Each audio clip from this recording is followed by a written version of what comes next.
masasabi po na marami na talaga namang nakaguhit na sa ating kasaysayan yung katatapos lamang na pagbisita sa ating bansa ng Presidente ng Amerika, Barack Obama. Pero may ilang nakatutuwa at nagapansin ding mga eksena, mga kapuso, kabilang na yung pagkalito ni Obama sa pangalan ni Pangulong Noynoy Aquino. Yan ang tinutukan ni Teresa Andrada. Thank you. Sa pagtatapos ng kanyang talumpati sa Fort Bonifacio kanina, isang matandang naka-wheelchair ang nilapitan ni US President Barack Obama at hinalikan pa sa pisngi ng pinakamakapangyarihang tao sa mundo. Ang ilan, swerteng nabigyan ng medalyon tulad nito. Masaya ako. Ako yung nagpapasalamat dahil hindi nila nakakalimutan yung mga pangako pa nila nung araw. Ang mga dumalo sa pagtitipon, para-paraan para makakuha ng picture. Pero ang mga sumubok na makaselfie si Obama, binawalan daw ng US Secret Service. Ang batang ito naman, malabuis buhay ang paraan para lang makamayan ang Pangulo ng Amerika. Pero bago pa nagpunta rito sa Pilipinas si Obama, nauna nang makaselfie ni Malaysian Prime Minister Najib Razak ang US President. Ang pagdating sa bansa ni Obama talaga namang sizzling hot dahil pumalo sa mahigit 35 degrees Celsius ang temperatura. Kaya naman pagpasok niya sa Malacanang kahapon, malamig na tuwalya ang agad niyang pampapresko.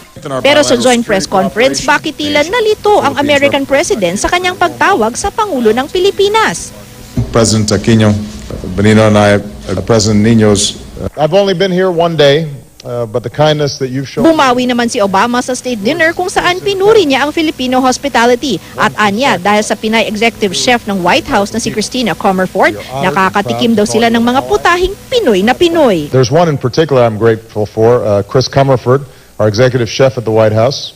Thanks to her, we in the White House enjoy the occasional lumpia and adobo. I want to propose a toast. To the alliance. Kapansin-pansin namang sa ceremonial toast, hindi wine kundi tubig ang laman ng kopita ni Pangulong Aquino. Ayon kay Presidential Communications Operations Office Undersecretary Ray Marfil, hindi daw kasi talaga umiinom ng alak ang Pangulo. For helping uphold stability and peace by means... Ginawaran naman ni Pangulong Aquino ng Order of Sikatuna si Obama na may ranggong raha. Ito ang pinakamataas na diplomatic honor na ibinibigay sa mga dayuhang bisita ng Pilipinas. Nag-perform naman sa dinner ang ilang celebrities tulad ni Apple the App ng Black Eyed Peas. At ilang Pinoy artists tulad ni Bituin Escalante. Teresa Andrada, Nakatutok, 24 Oras.